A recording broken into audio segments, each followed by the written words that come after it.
Oh my God, Shannon, I haven't seen you since last year. Oh my goodness. Okay, Do I look like that. I'm old?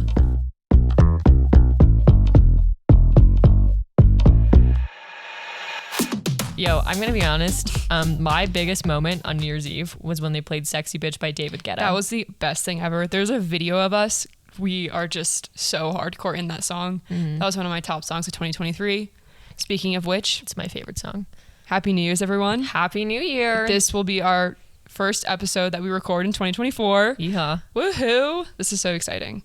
So to kick off the year, we thought, what is better to talk about than New Year's Eve itself? The most overrated fucking night of the year. Yeah, literally. Truly. But when we were reflecting on kind of, like New Year's in general, New Year's Eve tends to be a party of some sort of function with lots of people. And there's a lot of scary things that come with functions with lots of people. And so we thought we'd just come on here, chat a bit about it, as well as things such as, when you're experiencing extreme social anxiety and you feel like you can't leave the house, like what do you do? Some of our personal experiences and everything in between that. Yeah. So let's get into it. Let's roll. Okay. So as we all know, this past week was New Year's. Woohoo! And I've never done anything for New Year's ever. Like normally I'm like back home, I'm with my parents, maybe we're drinking a couple beers, but they're like, I've never been to a party, I've never done anything Same. cool, crazy, like I've never even had a New Year's kiss or anything. It's always just been just hanging out with my parents, shooting the shit, which is great. Well, you guys are like chillers. I have literally, I don't know what it is, but I'm pretty sure the past like 5 years of New Year's, I've ended up at home with my parents, just the three of us, playing Uno sober, because like my parents don't drink. And that every sounds year horrible. I'm like, this next year has to be better. Every year I'm like, go downhill. This year is going to be my year where I do something fun. And then every year I just end up, or even not with my parents, just like with friends playing Uno. I don't know what it is, just Uno every year. But this year was different. We were on a mission. Well, at first I was kind of like, I don't really know if I want to do anything for New Year's. New Year's kind of seems overrated. When is it ever actually fun?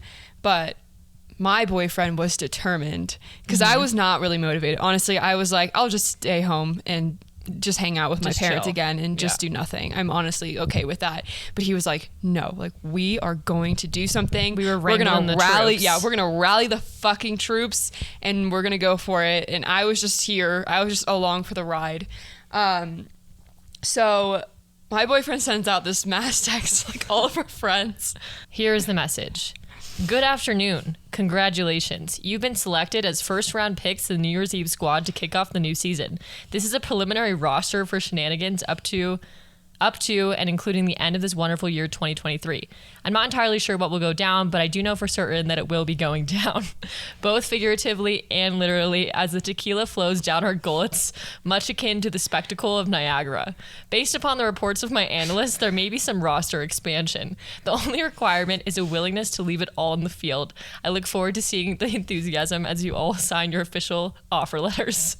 Okay, so we received this text from my boyfriend and I'm reading this and I'm just like, well, fuck, like, okay, we're going for it, I guess, whatever.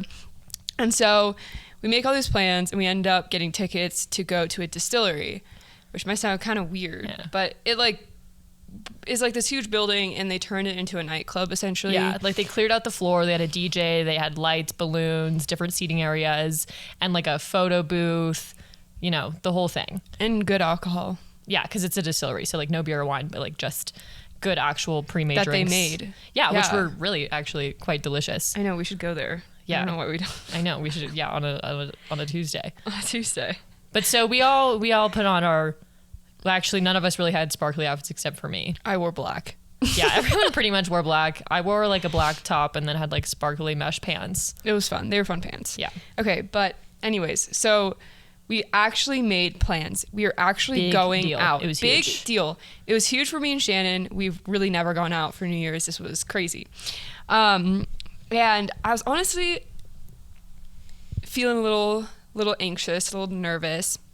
I think just like for some reason there's a lot of pressure with New Year's Eve. I don't know why. Like there's a pressure to be really fun and outgoing and get drunk and all this stuff. And be like excited for the new year. Yeah, and just like be fucking going for it. And I was kind of, I don't know. It's not that I wasn't feeling it. I was just maybe a bit nervous because it was the first time I was going out for New Year's Eve. And it was also the first time that, you know, we were going out and doing something big with my boyfriend. And he is so fun and extroverted and loves to party and have a great time. And that's a very fun quality about him.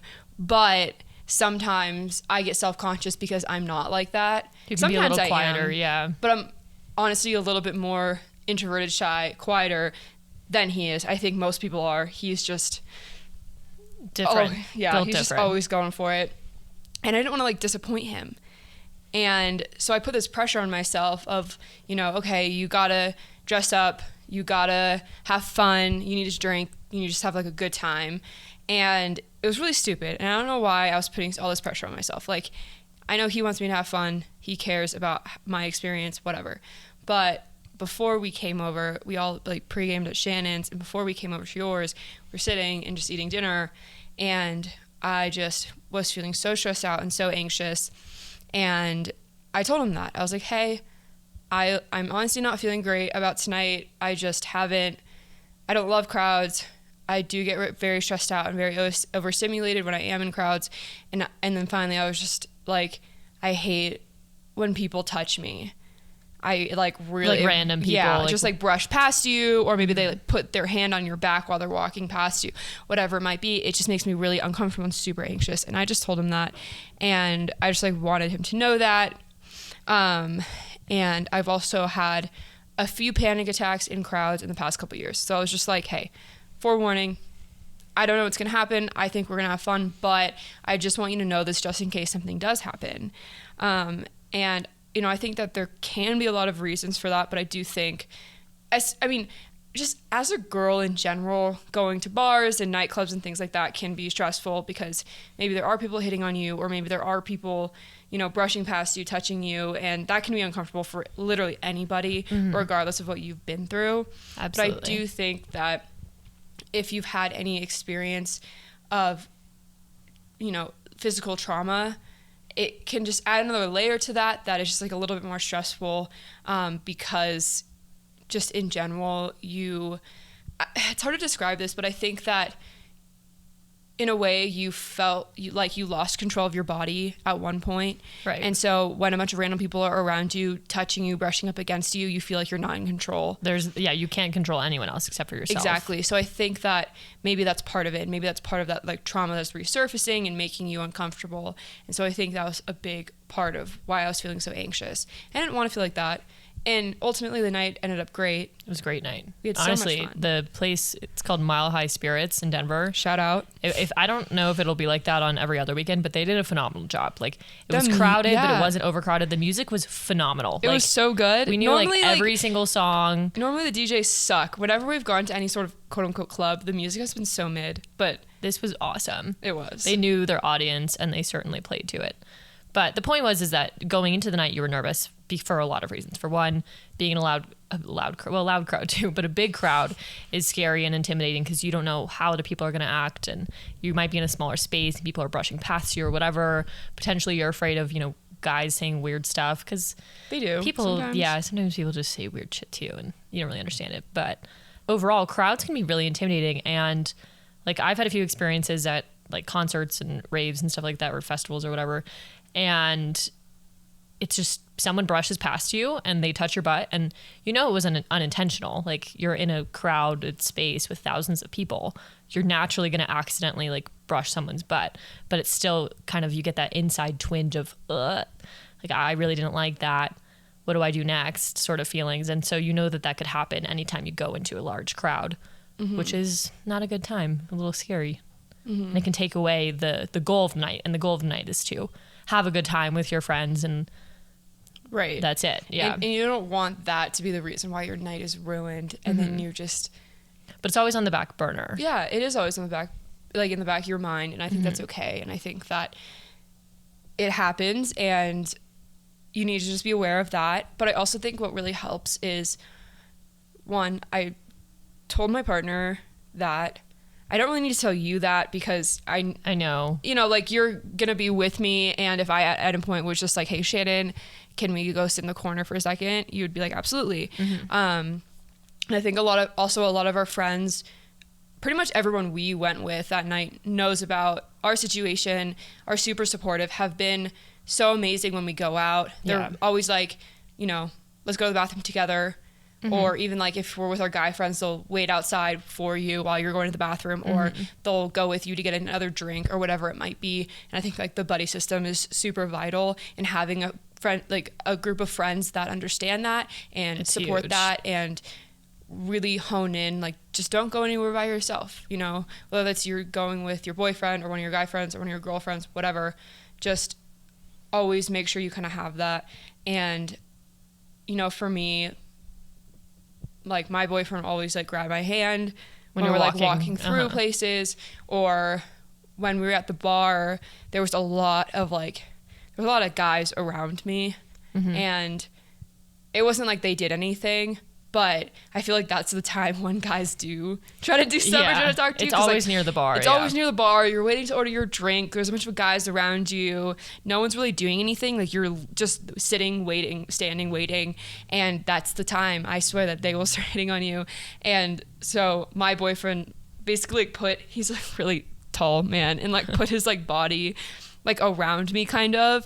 And so I wasn't being like touched by anyone else. I wasn't, you know, being exposed to anyone else. And just like little things like that can honestly help a lot. Yeah. Or like if you don't have a boyfriend or a girlfriend or whatever it might be, just going with your friends. Yeah. You know?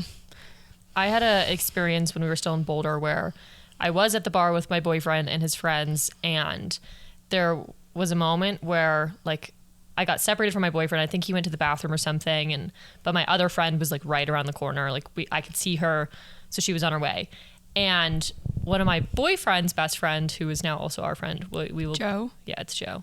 So I was standing at the bar getting a drink, and like I could see my other friend. She was on her way to like come meet me, I guess. And some guy came up to me and started saying a bunch of weird shit. And all of a sudden, our friend Joe came out of the fucking woodworks. Like, I don't even know where he came from. Just out of the blue. But he came out of the blue and put his arm around me and was like, hey, what are we getting to drink tonight? And like almost acting like he was my boyfriend, which I really appreciated, because the guy who was saying weird stuff to me just immediately left. And, you know, it's one of those things of just being really vigilant of your friends and knowing that, like, sometimes I'll be on the dance floor and one of my friends will say, oh my gosh, I really need to go to the bathroom. And part of me is like, ugh, but I'm in the middle. I'm having fun right now. But you have to remind yourself that that's not what's important. Like, you're going to have fun in 5 minutes after helping your friend go to the bathroom, because this is a matter of safety. And you know what's really not fun is your friend having a horrible experience and getting hit on because you weren't there to like help protect them. So just kind of remembering in those moments that sometimes you having a good time is not the most important thing. Yeah. I remember when we were on New Year's Eve, when we were at the bar, you were peeing and I just went with you. I didn't have to pee. I just went with you, and I was waiting in the hallway, and then my boyfriend walks out of the bathroom and he's like, hey, what's going on? And I'm like, oh, hey, like, I'm just waiting for Shannon to pee.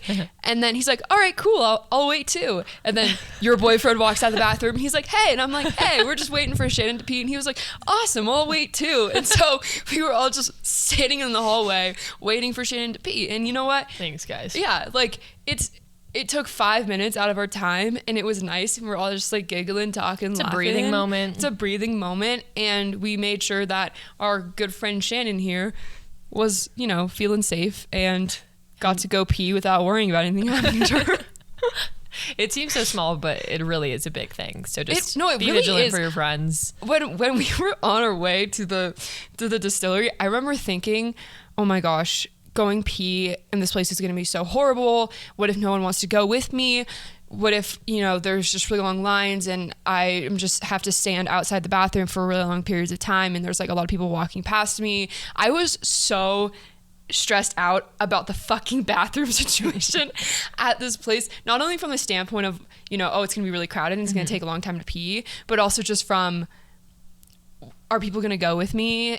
Am I gonna have are people gonna want to take time out of their night, out of dancing, out of drinking, to walk to the bathroom with me? I just, for some reason, got so stressed out about that, and I don't know why, because we have such a great group of friends who Right. always want to support each other. But I also know that there's people out there that maybe don't have that. Yeah. And I think at one point in time, you and I hung out with people who didn't give us that support and Yeah. didn't understand that. And if we ever asked for support like that, they would honestly probably shit on us. Yeah, or like laugh. Yeah. Yeah. So if you're in a group of friends who like doesn't care about that stuff, you either A, need to have a serious conversation with them, or B, find new friends. And honestly, you know, you and I aren't big girls. We've talked about this before on the podcast. But honestly, just even talking to like some random people, some random girls, and being like, hey, you know, just starting a brief conversation and saying, hey, like my friends aren't really willing to go to the bathroom with me right now, or like I'm only here with my guy friends. Would you be willing to just like come with me to the bathroom like really quickly? I know it might seem a little bit weird, but most women understand that it's important to feel safe when going to the bathroom. So yeah.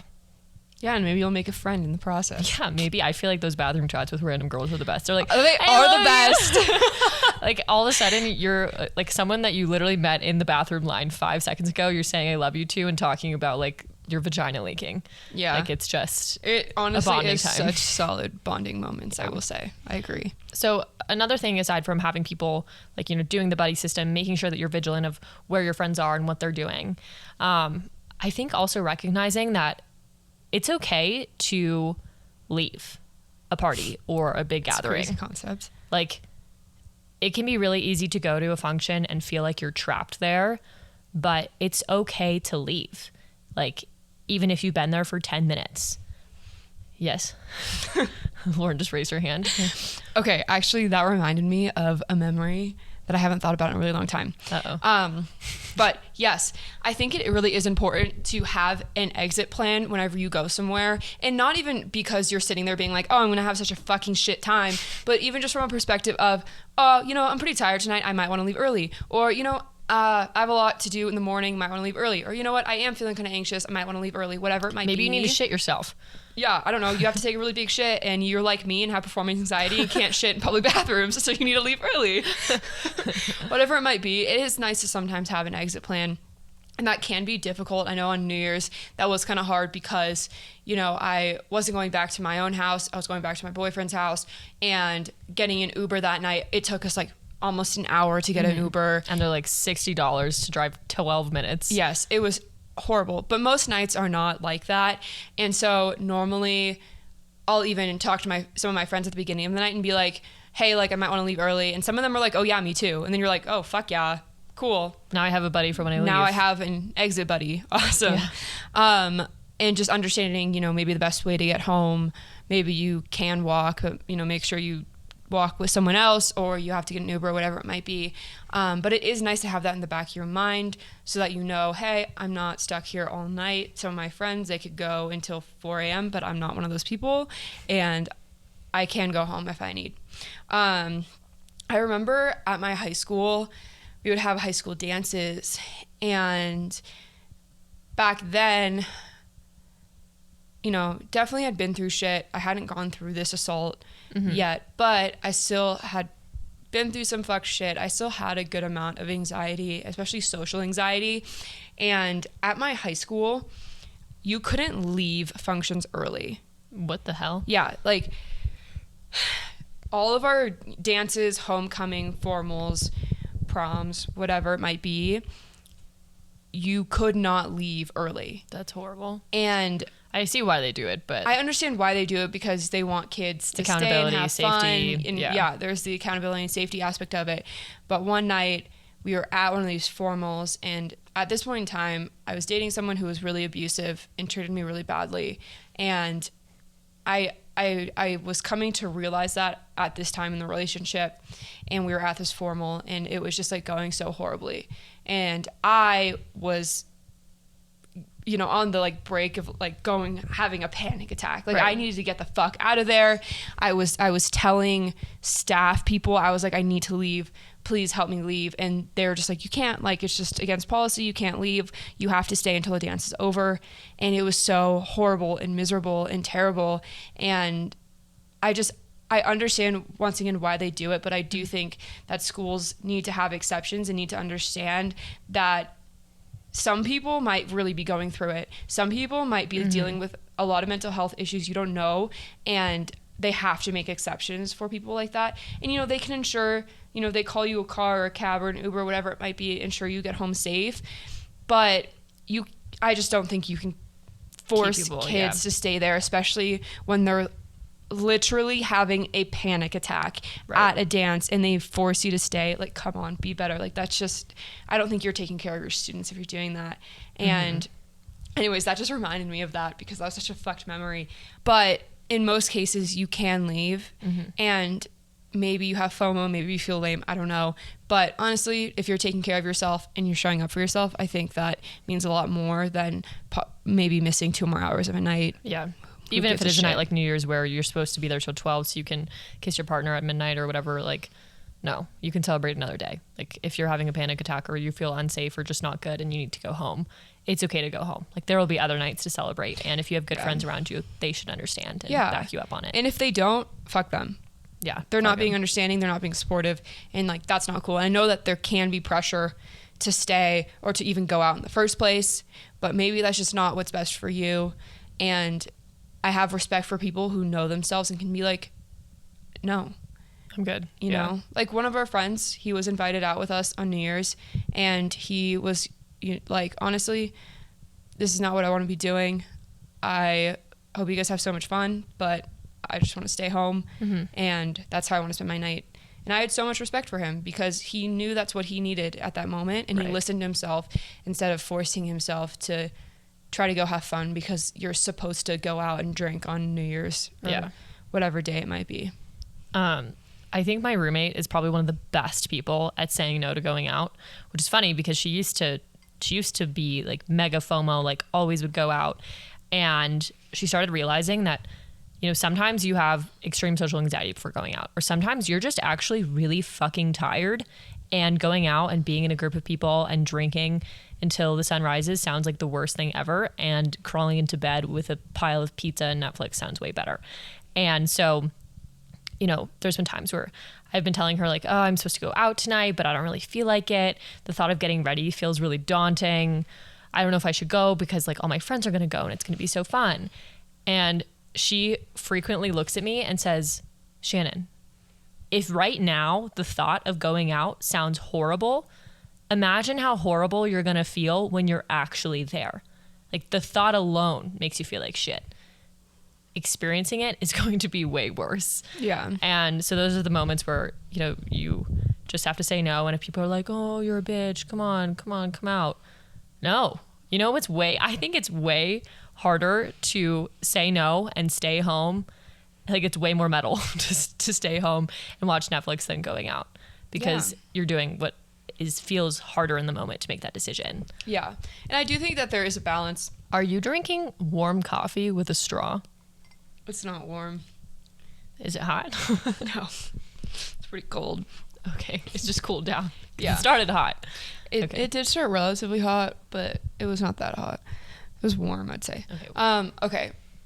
What I was going to say is I think there can be a balance. There have been a lot of times when I have been feeling socially anxious and just, oh, I don't want to go out, or, oh, I don't want to hang out with people, oh, I don't want to do anything. But then I force myself to, and it does make me feel better. Fun. Yeah. And it's actually fun. I had this like last weekend, our friends had a party, and I was like, I don't want to fucking be there. I don't want to hang out with people. I hate everyone. People suck. I was just in one of those moods. But I had to go. And so I sucked it up, and I did, and I had fun. Yeah. It was actually fun. It was actually a good time. And I think that there can be a balance, but sometimes your limit. Sometimes I just don't want to do this. I don't want to go out tonight, or I don't want to hang out with people. That's my limit. I'm staying home. How do you know? Fine. That's my question. How did you differentiate from that feeling of just, I don't really feel like it, versus this really won't be a good idea for me? I don't know. It's kind of just a gut thing for me. I think that night particularly, I genuinely was just feeling socially anxious. And that can just come from shyness, introvertedness, whatever. And it can be really easy for me to feel socially anxious. And so for me, in order to grow, I do need to push that boundary a little bit. And so because I wasn't feeling anxious or, you know, maybe really exhausted or just like, this is not a good idea for me, I was honestly just having that normal social anxiety. So I think for me, it was one of those things where I was just like, I need to just push past it, push myself a little bit. Okay. And I know I had an exit strategy too. Right. Now, if I was there for an hour and I wasn't having fun or was getting more anxious, I could dip out. Yeah. And so I think that was the biggest thing. And since like it was a party like at my boyfriend's house, I could literally go upstairs and shut the door and not talk to anyone for the rest of the night. Right. But then there's times where the anxiety is different. You feel it, it's different, and you're like, I know it's best for me to just stay home and be by myself or whatever, and I know that will be what's best for me, and I know that's what it'll look like to show up for myself tonight, and that's okay. So kind of with this whole idea of going out versus not going out, or it doesn't even have to be like to bars or anything, it could just be like going to dinner with your friends or something like that, or going to any sort of social function. Sometimes you have to say no, sometimes you feel the need to say yes. And it's important to also not fall into the trap of never doing anything because you're so afraid of how you might feel once you get there. It can be very dangerous to like stop leaving the house or to just stop going to functions because you might feel uncomfortable or bad, or because you might have a panic attack. Like, you can't let those sorts of thoughts rule your life, which is incredibly challenging. But I know that Lauren has some personal relationship to this, and it's a very, very real thing for some people to not feel like they can leave the house.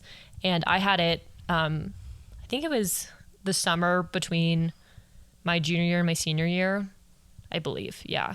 Where I did leave the house, I did do things, but I felt these like extreme fears that like something bad was going to happen if I left the house. And my therapist thought it was some form of OCD. I don't know if I really believe that, but I would have these incredible thought loops of just like, if I leave the house and I get in the car, I'm going to die. I'm going to die. I'm going to die. Or like, if I go to this party, something bad's going to happen. Something bad's going to happen. Something bad is going to happen. And it was these really interesting thought loops. But I think that is just a lot of the intrusive thoughts you get after experiencing something traumatic, because I experienced that a lot when I was in undergrad.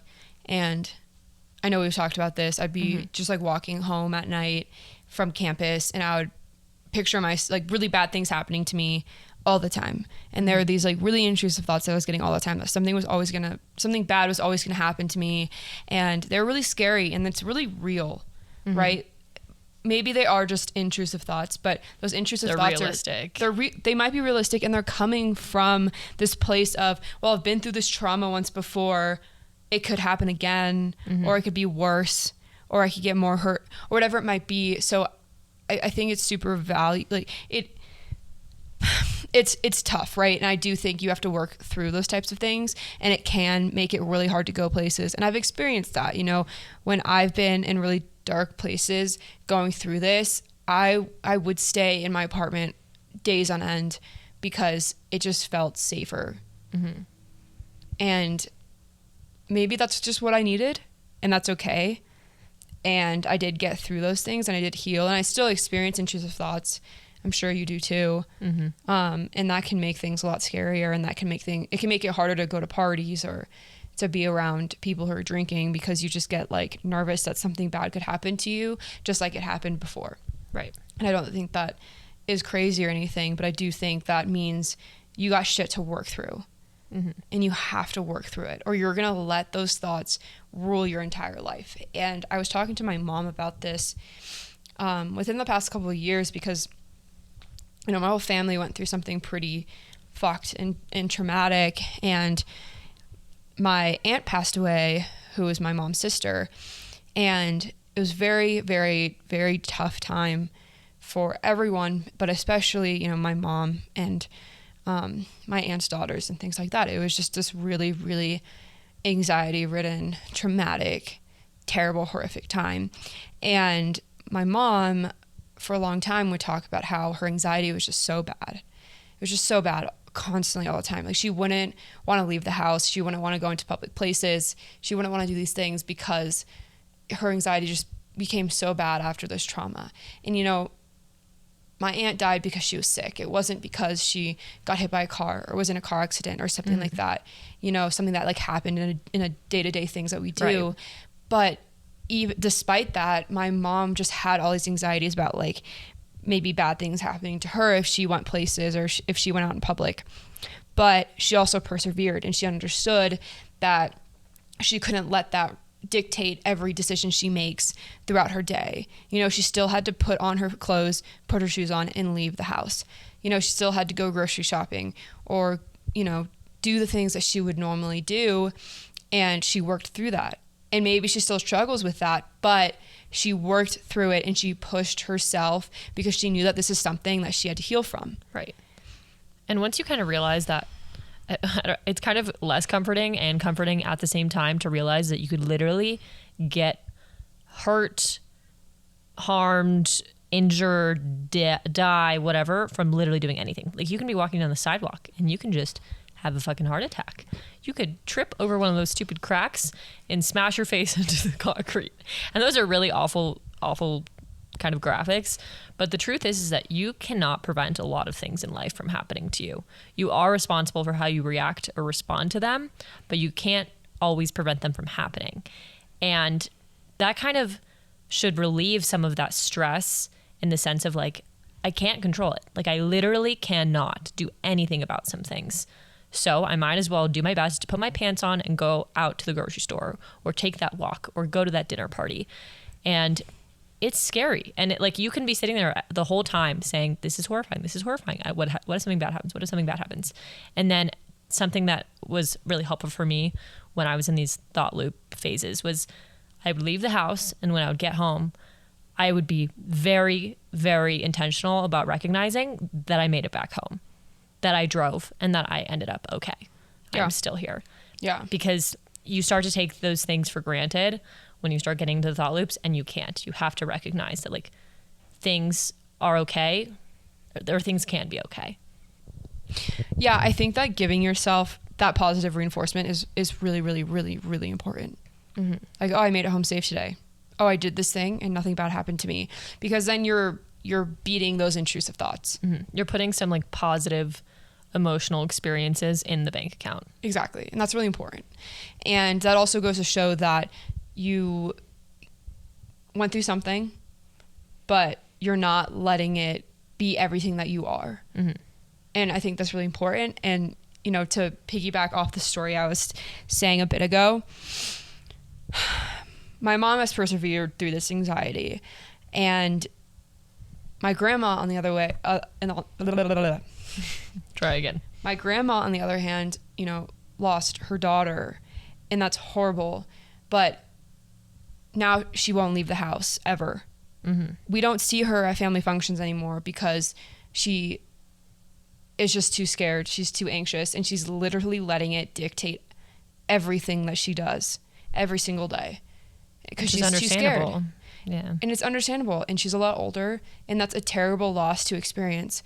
But she's literally letting it dictate how she lives her life. She's not showing up to Christmas because she can't get over the anxiety that she's experiencing. Mm-hmm. And I don't know if she's getting any help with that. I don't think she probably is. But she's so lost and stuck in that anxiety and grief that she can't process it and move forward. And I think that's the difference, right? Everyone goes through shit. Mm-hmm. And that's terrible, but it's really about how you pick yourself back up and keep moving, because you have to. Yeah. And if you don't, you'll miss out on a lot. Yeah, exactly. And if like this is something that you're experiencing that is really extreme and you feel like you can't leave the house, or that you're missing out on a lot of important moments in your life with friends or family, I would definitely seek some help, because I'm not a huge believer in medication, but I am a believer in getting outside opinions from professionals. And like in therapy and stuff like that, you know, I did cognitive behavioral therapy for a long time, and that's all about changing your thoughts. You literally will like write down all these thoughts you're having, and then it can like look a little different depending on how you're doing it. But I remember I'd write down a thought, and then my therapist would be like, what do you think the chances are of that actually happening? And I'd be like, oh, I don't know, I guess actually pretty fucking low. And then I'd have to replace that thought with a positive thought. And that's all you do for like weeks and weeks, months and months, however long you do it for. And that's the whole idea, is to try to break this pattern of intrusive thoughts, because you start to realize that they're kind of silly. Yeah. But, at the same time, like, you're not the only person who has had these thoughts. Like, Right. there are probably billions of people on this planet right now having terrified thoughts about going out in public or whatever, any sort of form of social anxiety, whether it's just from genetics or from past trauma or whatever. But like, you are not the first person to have these thoughts. You're not the first person to think, what if I go into this crowd and somebody does something bad? Like, it's happened to people before and people have been able to get through it. And that doesn't diminish these thoughts you're having. It doesn't mean that it's not scary or hard or painful. Or real. Yeah, it just means that there is a way to work through them and you're not alone in it. So to wrap everything up, we wanted to have a little bit of a discussion about kind of just like a reflection on the year, thoughts in general. And so as a whole, 2023 was a really big year for Lauren and I, aside from personal things such as big feats of, getting boyfriends and being healthier in relationships. But also, we started the podcast this year. And this is something that we had talked about starting for a long time. And it was Lauren's idea originally. And it was something that, like made it out of the group chat. And that was really exciting. And it's been exciting for us to know that we've been fairly consistent with episodes and been trying to, push it from a marketing standpoint and, get people to listen, because what we're sharing on here, we feel incredibly passionate about. And it's something that's really important to us because it's something that isn't talked about enough. And all the things that we like to talk about on here are things and topics that feel unapproachable. And we want them to be more approachable, because if we can have more conversations, then we hope that there will be a difference that's made. So I just wanted to say like a kudos to the two of us, pat ourselves on the back for doing this. And that's not to sound cocky. It's just to say like, I'm proud of us, and that's okay to be proud of us. You should be. I mean, it's really hard to start something, and this has felt really daunting and scary, and it still does. All the time. Every time we post something or even sit down to record, it feels scary because you have those thoughts of, well, what if no one listens, or what if people listen but they don't like it? And it's really easy to get lost in these ideas of what other people are thinking. But we did it. We just sat down and we started it, and that's fucking awesome. And so if you're someone who's thinking about starting something, like, just go for it. Mm-hmm. It might crash and burn. I don't know, but you'll never know if you never try. And I know we've reached people through this podcast just, in the past 4 months of doing it, and that feels really cool. And moving into this next year, I really hope that we can broaden our reach and we can have even more conversations about this, and maybe even like bring some people on and talk to them, have some guests. But I just really hope that at the end of the day we can have more people listening, more people having these conversations, more people talking about it, because we really care about this shit. And we've been through a lot of you guys have been through the ringer, and if we want to ever create any social change, social impact in these areas, we need to fight for what we believe in and fight for what we know is right. And, I hope that this podcast can just be a little part of that. Yeah. I feel like whenever I start to, like, whenever we've had negative comments, or whenever I have big fears of, I don't know if people will like what we're saying, or if they'll agree with it, or if they'll even be interested and want to listen to more than 60 seconds of our episode, I think about that. I want to say little girl, but I really wasn't that little. But I think about that girl who was searching the internet to find information about sexual assault and the court process, and just when I felt so alone and trying to just find things that made me feel less alone. Mm-hmm. I think about that person, and that person was me, and that person was you. And I know if there was a me and there was a you who felt that way, that there's a lot of other people. Right. And so like, that's why we do it. And thank you to everyone who has sent us emails or DMs or anything. Like, we've heard some really incredible stories, and you guys are so fucking awesome. And we just really appreciate every single one of you. Like, genuinely, the first email we got from a listener, it made it all worth it. Because this is a lot of work, but we do really enjoy doing it. And it felt so worth it to know that someone felt better because we're on here saying something. Yeah. And I remember at the beginning, I told Shannon, I was just like, if we get one person to write in, that's fucking awesome. Then we've done our job. Then we've made an impact, and that's great. And hopefully we can continue to have that impact on a bigger scale. Yeah. So with that being said, if you know anybody who you think needs to hear this, or if you have thoughts on the episodes or thoughts on an episode that you want to hear our thoughts on. Yeah. I don't know if that made sense. Send us an email at whattheydon'tsay@gmail.com. Give us a follow, give us a rating. We really do want feedback on here. Share us with your friends. And we love you, and we're so excited to see where 2024 takes us. Yeah. Happy New Year's, everyone. Happy New Year. Cheers. Cheers.